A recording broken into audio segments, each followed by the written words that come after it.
What is up, Nerds Nation? Welcome to the Effin' Nerds podcast with the most dynamic duo in all of podcasting. I'm Nick Denizio, and sitting next to me is the man himself, Mr. Martin Moreno. Not across from you, next to him this time. We are in a brand new studio space. Yes, we are, and it's pretty awesome. Yeah. I'm really happy how everything came out. I'm not really sure if it is real or not because I don't think I told you this, and I don't think you know, but I had a bit of a mental breakdown recently. What? And I created this sort of alternate studio reality. So this may or may not be real, but we're enjoying the hell out of it, and yeah. It's at least better. It's definitely better. It's definitely better. Yeah, if you guys are only listening to this right now, head over to YouTube and check out the video for this recap and just kind of take a look at our new studio space, man. It's really awesome. Or check out our Instagram. Or check out our Instagram, follow too. Us Follow us. So today we are recapping episode 8 of WandaVision, previously on. But before we get started, if you nerds are watching on YouTube, please subscribe and hit that thumbs up. And if you're listening on Spotify, Apple Podcasts, or anywhere else, check back each week as we upload new content for you guys to listen to. So this will be a spoiler-heavy discussion, so if you have not yet watched episode 8 of WandaVision, go check it out, and then come back to hear our breakdown, theories, and any Easter eggs we might find. So, Martin, last week, we were kind of left a little deflated with episode 7, even though we found out that Agnes was Agatha Harkness, which was a really, we knew it was coming, but it was still a fun surprise. The episode kind of felt a little too much like filler, and when we're this late in the game in the series and us kind of expecting like things to really start like unfolding, right? It was a little like we were getting a little nervous, like, all right, like maybe this might not bring it home, but we were still hopeful. Yeah, it was a little underwhelming. It was a little underwhelming, but we were still hopeful that the show was going to bring it home with these remaining episodes. And man, I got to say, man, they're off to a great start. Absolutely, absolutely. Because I think this episode really did deliver. So kicking it off, we got Agatha's origins. Yeah, so to speak. Yeah, so to speak. And we were kind of in the witch trial era of Salem in 1693. And we find Agatha as she's kind of being dragged to this pole to be kind of strung up, kind of like how you would know like the witch trials to be. Yeah. But the interesting thing is that she's not on trial for being a witch. She's on trial by her own coven for kind of working in like the dark magic and kind of harnessing this dark power. And the other interesting thing is that this coven is led by her mother. Right. Essentially very similar to Doctor Strange, which I know this is going to tie into. Feige's already come out and said that the events of WandaVision is going to go directly into Doctor Strange 2. So the fact that we're getting some sort of similar Doctor Strange vibes here is cool because that happens in Doctor Strange. Right. Essentially, you can't really draw power from the dark dimension. Or essentially experimenting or, messing around with this dark magic, so to speak, is clearly forbidden. And how forbidden? I don't care who you are. I don't care if you're my daughter. If you practice dark magic, you're gonna die. I'm gonna burn you at the stake. That's right. That's how forbidden it is. Because they damn her to death. So you have all these people just start shooting energy into her. Yeah. And as this is happening, Agatha reverts this energy and starts using it to suck the life or soul out of the rest of her coven, including her mother. Which is insane. Yeah, and I wasn't sure if she did it. If it was intentionally done, or if it accidentally just started, or if the power itself just started. The power itself started kind of coming out and started turning the tables. How the turntables. Well. How the turntables. On these witches, right? But yeah, it was really cool to see. I really loved the fact that it was something different from Marvel, that we're essentially going back to a different time period. Yes, like way far back. I think the farthest back we've ever gone was Captain America, right? When in World War I. So the fact that we're going all the way back to like this quote unquote Salem witch trials was really cool. And I also thought that this could have been a cool sort of cold opening. Right, before we actually get like the Marvel intro. Yeah, the dun, because we got that in episode 4 when Monica comes back from the blip, and it was really cool. Yeah. So I think this would have been, I don't mind it. I think it's fine the way it was done, but if we just straight up opened up into this, that maybe would have had a little bit more of like a, oh shit, like what's going on? I would have agreed, yeah. But regardless, it was a really cool scene and a really cool sequence, and it really showcases just how powerful Agatha is. For sure. Yeah, the other thing too is as she's sucking the souls out of all these people, when they kind of drop, it reminded me of like the Mummy. Yeah, because they're all just completely just like also like they're just completely drained. They turn into raisins. Yeah. And then this is also where Agatha gets her little brooch from. She takes it from her mother. Yeah, it's kind of fucked up. I know, it's a little fucked up. It's like, fuck you, mom. Taking jewelry from your dead mom. Yikes. Ouch. All right, so now after that scene, we then get caught up in Agatha's basement, which is where we left off last week in episode 7. And we learn that, you know, her basement is basically ancient ruins, which is a little plot convenient that they're just kind of there, you know? Yeah, I mean, we watched it again. I was trying to pick up on that, but it was pretty much what she said. Like it's brushed over quickly, but she's like, you know, we're in ancient ruins. And it's like, okay, did you build that? Right. Or, you know, was it just conveniently there? But who cares? We'll give it a pass. Yeah, we'll give it a pass. We'll give it a pass. We'll definitely give it a pass. And this is kind of where Agatha, she answers kind of a lot of different questions that we've been asking throughout the series. You know, this is where we learn that you know, obviously Pietro is fake Pietro, or Fietro as she calls him, but we still don't know yet who he exactly is. She basically says that she put some sort of hex or spell on him, and it's he like was crystallization spell. Something. Yeah, she like that, she says it like that. Yeah, and there was basically using him as her eyes and ears. That was you. No, it wasn't literally me, just my eyes and ears. A Cristallo possession. Necromancy was a non-starter since your real brother's body is on another continent. Not to mention full of holes. And then the other interesting thing about it too is that she thinks Wanda is a witch in hiding like her.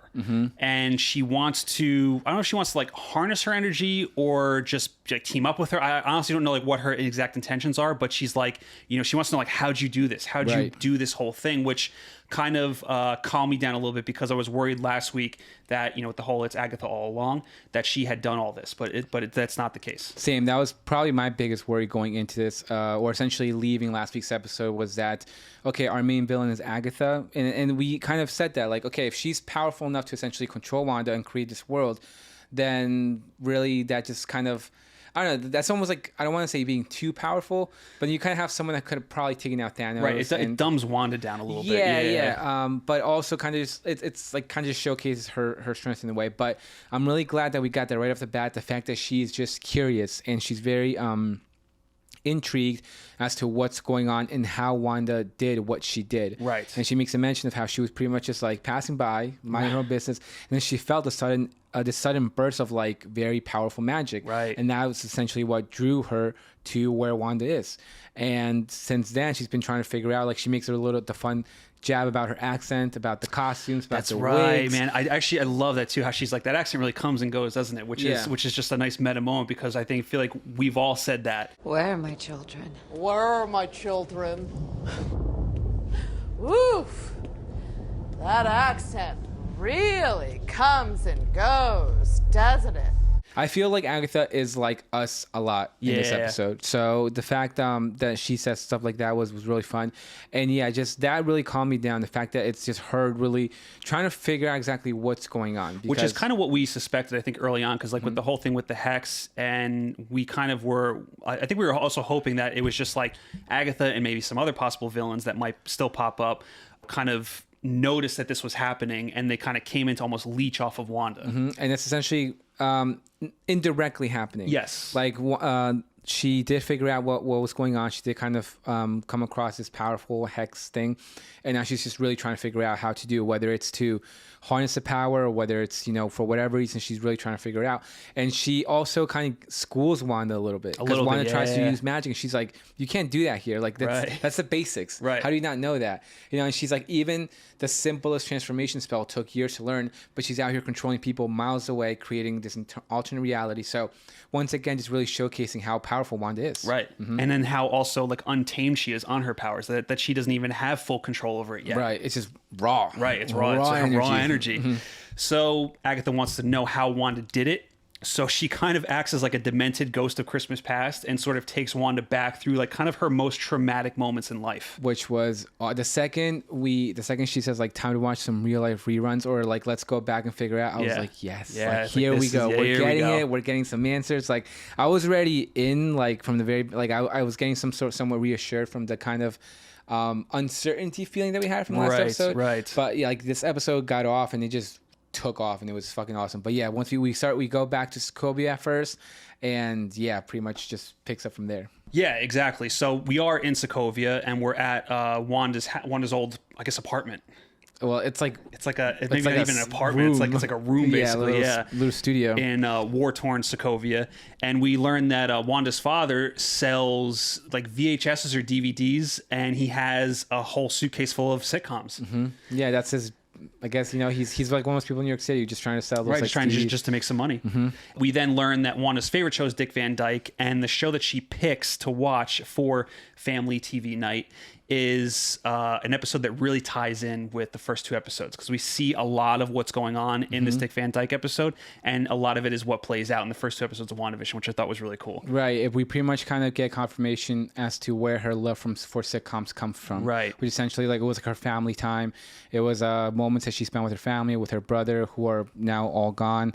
So yeah, it was a really nice touching moment before, and as it's happening, you're like kind of holding your breath. You're like, oh my God, it's a bomb coming in, it's a bomb coming in, and boom, the bomb comes in, and then it happens. Holy shit. So we finally get to see what we've heard all along in this whole, her and her brother trapped under the bed with the Stark bomb in front of them. And, seeing the Stark bomb, the thing I noticed right away is that the blinking red light and the sound that it's making is very much like now that really goes back to the whole toaster commercial from episode 1. It's the same exact thing, just kind of relating that those commercials are relating to Wanda's past trauma. I guess you could also make the case that, as this is all playing out and, the things that little Wanda is saying, like, she kind of almost has the repressed mutant gene. Well, I think now, since they have the rights to X-Men, right, now you can kind of they can probably play on that whole notion. Right. But originally that clearly wasn't the case. But it's like, but now we have the rights to X-Men, now we can like fuck around, so maybe we can redo it. And yeah, I think they did kind of sort of nod or hint at the fact that maybe she does have some sort of power. Yeah. Like before maybe it was, we talked about the Inhumans before, how the Inhumans did have a sort of dormant gene.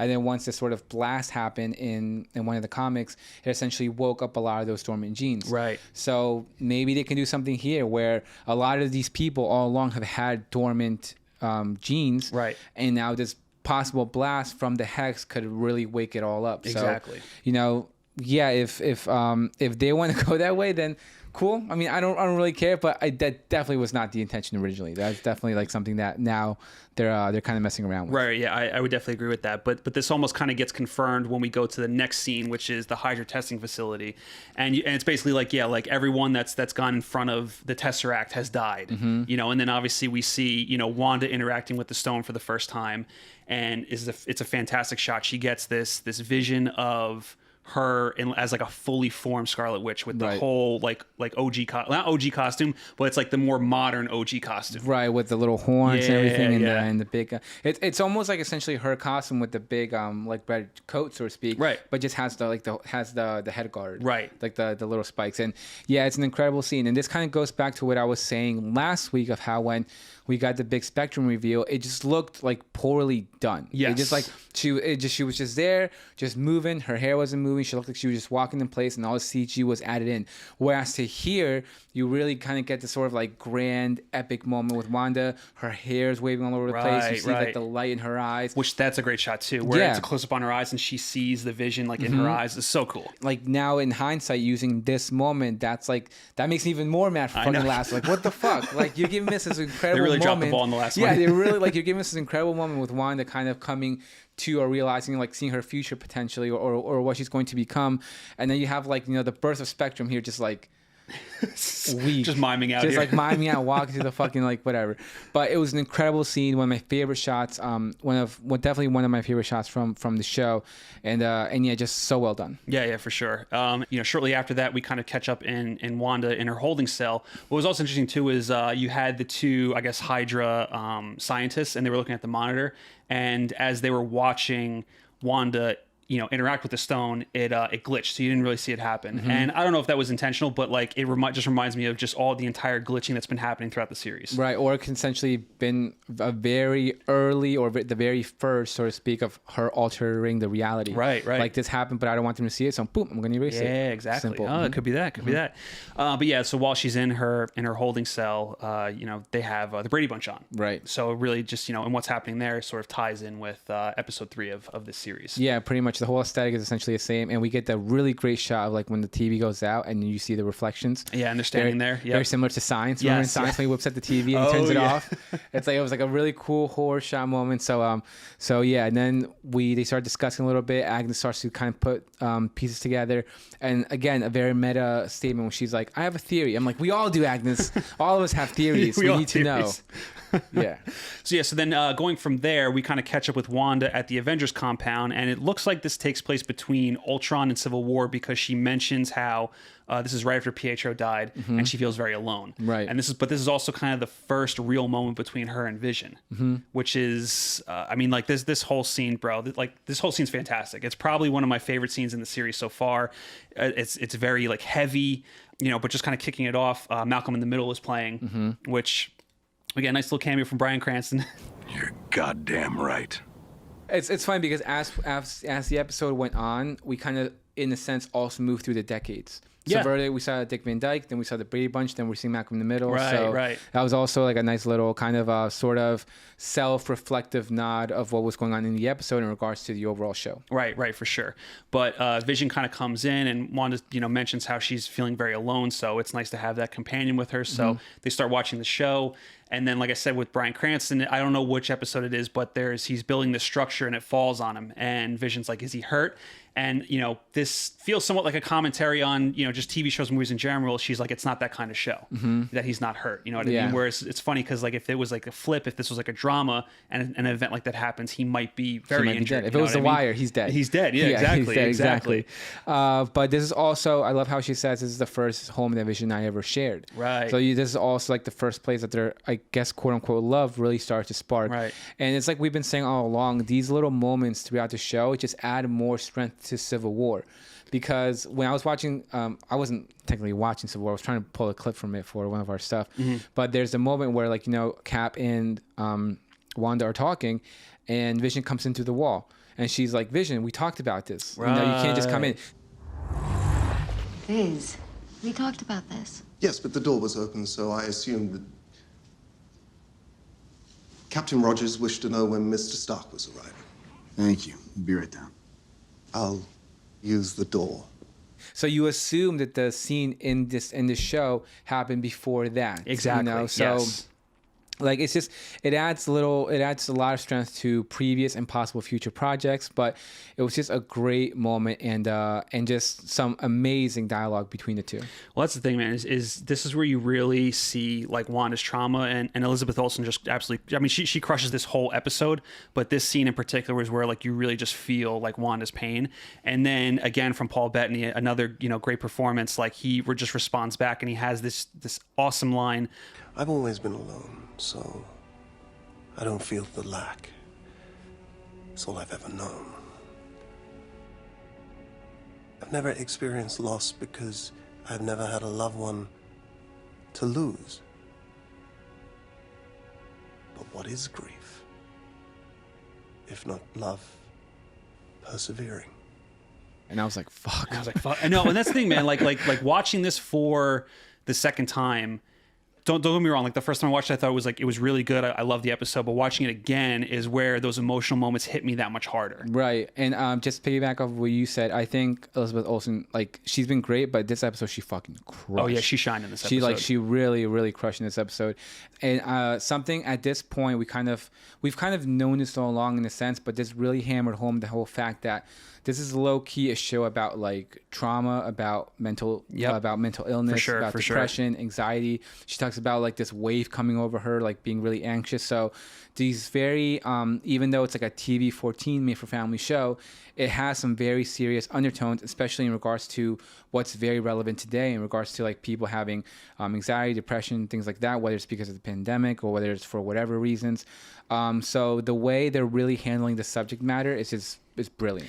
Well, and I'm actually really glad you brought that up too, because when this episode was over, me, I like to go on Twitter and read reactions, especially from on the twits, and especially from a lot of the podcasts that we follow and that we talk to about the show. And a lot of them said how, like, emotional this made them. And, for it's one of the reasons why I love just, like, movies and TV like this too, because when you get attached to something like this almost acts as, like, a very, I don't want to sound too overly dramatic here, but it acts as almost like a form of therapy. You know what I mean? Because when you're going through stuff and you watch characters on screen, you kind of like relate to them. So it's like, you know, if you've ever lost anybody, you know, and you kind of relate to Wanda, you know, in this situation, you know, you feel the same things that you feel that she's going through. Right. So it's almost like cathartic in a way of watching somebody deal with the same stuff you are, even though it's fake and it's made for entertainment, you still can relate to it. And that's why I love this shit. Absolutely. You know what I mean? Absolutely. Yeah, I'm with you, man. And then also going back to what I said before of how it strengthens other moments, like we were talking about with Infinity War. Yeah. The fact that we got an Infinity War scene in the recap. Yeah. Like that just goes to show the fact that we always say it's the luxury of, you know, this 12 plus years of great storytelling that Marvel has done. They can pick these moments from the films and really put it in the recap and also give more weight to what's going on between Wanda and Vision right now. So yeah, like, definitely. you know, obviously I'll bring this back up once we get into the next part when she goes gets him from S.W.O.R.D. Right. Well, I'm actually glad you said it too, because one of the podcasts that I was talking to, shout out to Geek Peak Pod, you know, we mentioned just how much that this strengthens. That's like their moments in Civil War now. Yeah. You know what I mean? Because like for me, Infinity War. And Infinity, I mean that's what I meant, Infinity War, because, you know, for seeing it in Infinity War, it's like, yeah, like I'm sad for it, but you know, I haven't spent enough time with these characters to maybe care as much as to what's going on. But now seeing this, I really care what happens in there, and it's that much more heartbreaking. So yeah, so it's really awesome that this show is doing that for the rest of the MCU. Bro, you know what too? Not for nothing, but I think Agatha got emotional too, because there's a little shot of her wiping her eye, which I thought was really funny. I don't know if she's like bullshitting or if she's like being serious. That's what I mean. Like I don't know if it is serious or not yet. She's like, oh, like eye roll. All right, so now we jump over to the S.W.O.R.D. facility, and I think this is one of the scenes that I've been waiting for the most. Oh, yeah. Is when this is supposed to be where Wanda steals Vision's body. So as we're coming into this, so you know she's complaining what to do at the front desk, and then Hayward's like, nope, let her in. He goes to her office, and then right next to his office is the area where Vision is literally being ripped apart. Right. And first of all, what's cool about this is it's a callback to West Coast Avengers. Right. That one shot. We finally get to see it now in action. And secondly, this is just a really heartbreaking scene. Right. Like seeing Vision like that, especially like after like what happens in Infinity War. And there was always, I think, the wonder as to what happened to his body, and just seeing him like this is just like, fuck, man. Yeah. And just like not only brutally being torn apart, but these people don't care. Right. They're just like shaving away. They're like ripping his arms off. They don't care. And we get this really great conversation between Hayward and Wanda. Now, I'm so conflicted. I don't know what Hayward's motives are, because part of me, it's like the Tony Stark situation where he's trying to do so right. Right. When it, you know, like some of the decisions he makes aren't probably the best ones, but he's doing it for the greater good. And he's doing it for the best intentions. For the best in intentions, mind, yeah. Exactly. Kind of like when Tony built Ultron. Right. So I don't know if maybe he used, because obviously we find out that Wanda doesn't take Vision. She voluntarily, willingly, on her own, walks out. Which dude, like, oh my god, that's another scene too where, you know, she does bust in, and it kind of happens how it plays out in the video that Hayward shows to the rest of the team. I think like in episode 5, and you know she goes down there, and she goes up to his head, and she starts, you know, and she's like, I can't feel you.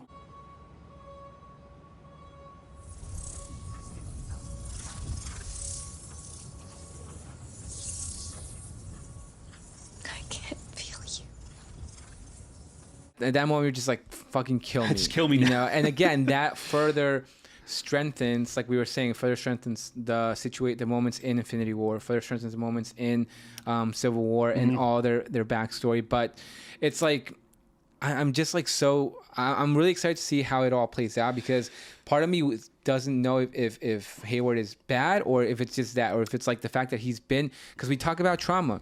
Maybe he did really go through some shit while the blip happened. It's possible. While in those 5 years when it was hard to keep the light on. Yeah. He's doing everything possible to avoid something like that ever happening again. And if it means bringing the most powerful weapon back to life to avoid any possible future space attack, then he's going to go ahead and do it. And something that I found out was that according to the Sokovia Accords, they're legally and ethically bound to recover the body. Right. So it is technically theirs. They do have a sort of legal obligation to take care of the body. But that moment when she's like, he's all I have left, and he's like, he's not yours. Right. That moment was like the, oh shit. Yeah, it was like the oh shit. Yeah, the oh shit moment. But yeah, she goes down there.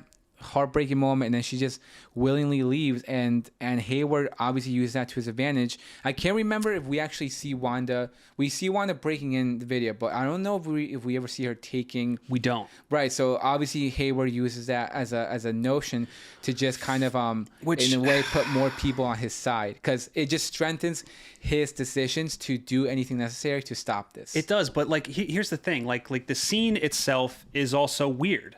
Yo! Weird, dude. Weird.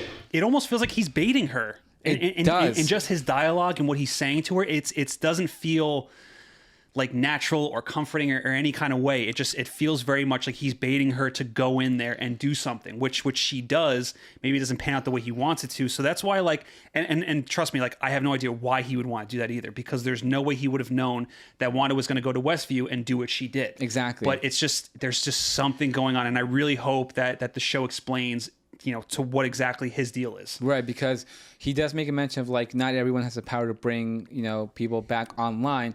So maybe he's trying to, like, bait her, so maybe she could, because we later found out right, that they keep trying this and they're not working. So, but again, regardless of the whole situation, I don't know if it's the Tony situation, where he's doing everything for the right reasons, but probably, done with the worst intentions, or if he's straight up a villain. Right. We have yet to find out, but I'm really excited to see what his exact motives really are. Yeah, for sure.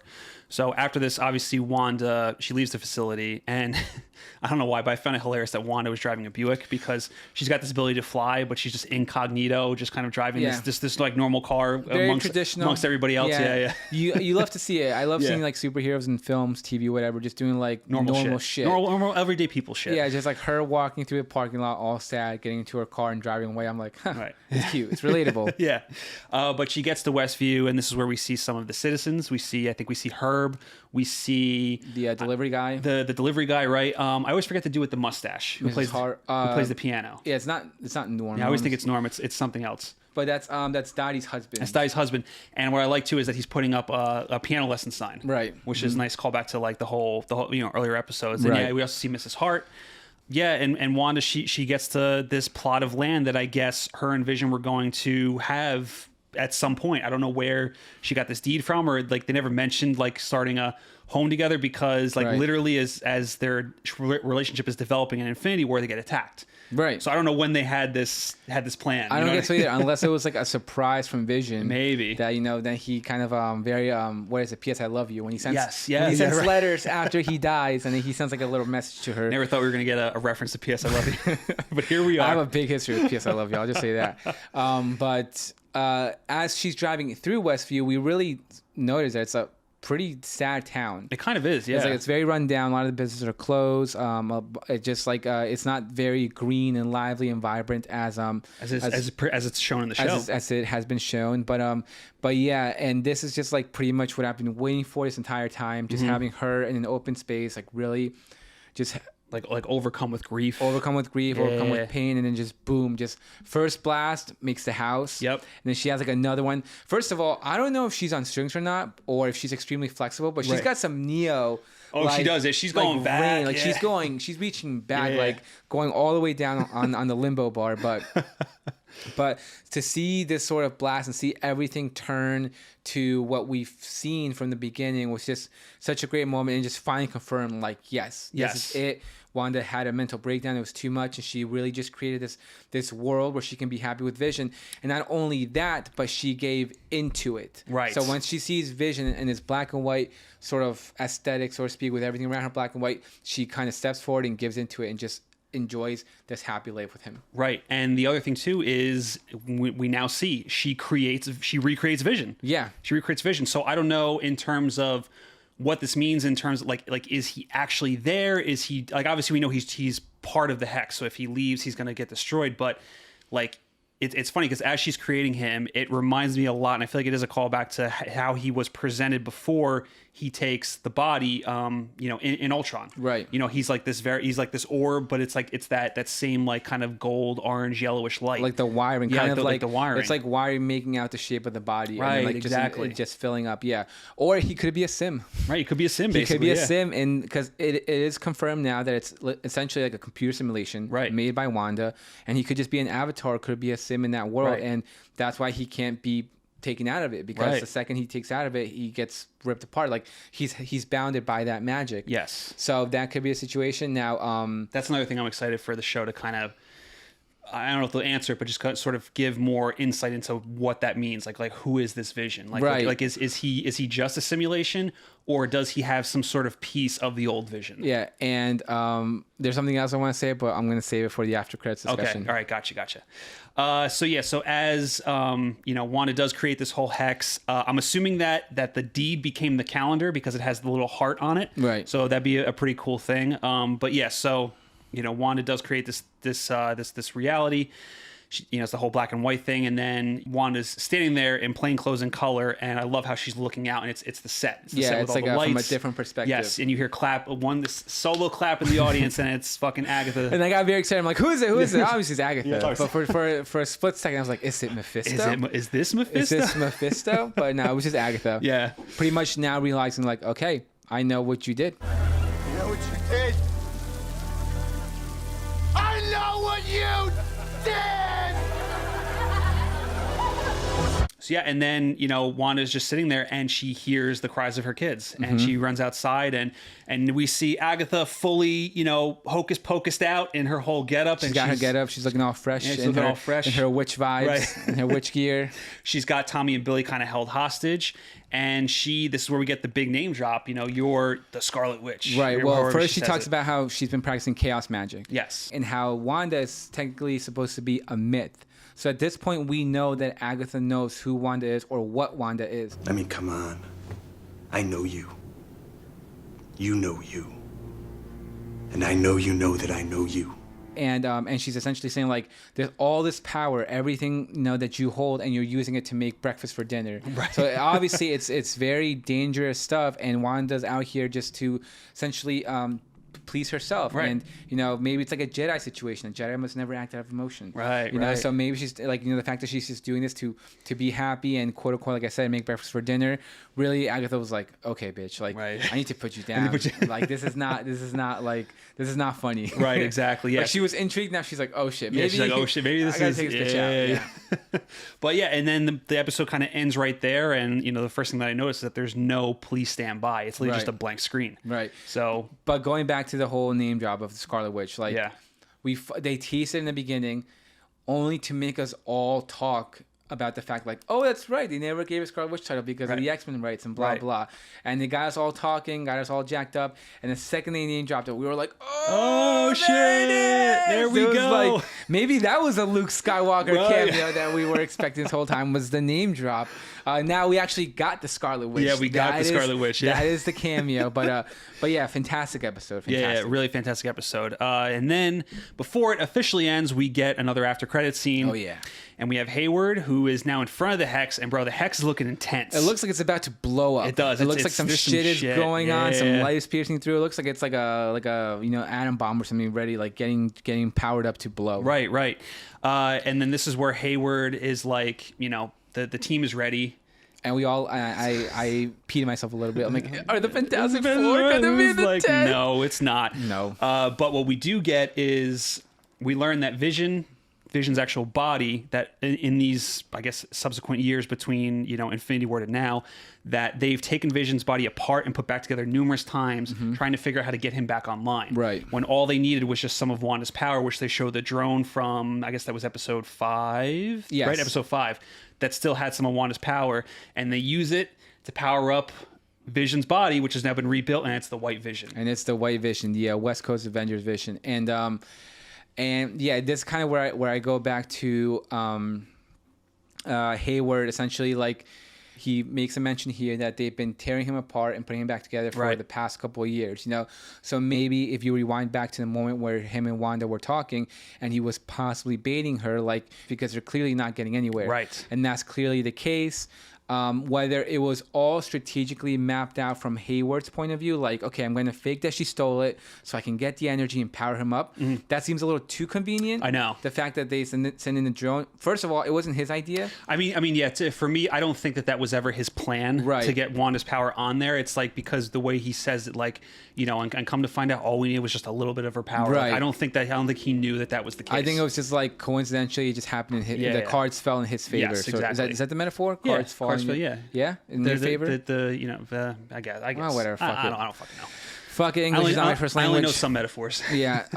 But yeah, and then we see White Vision, White Vision.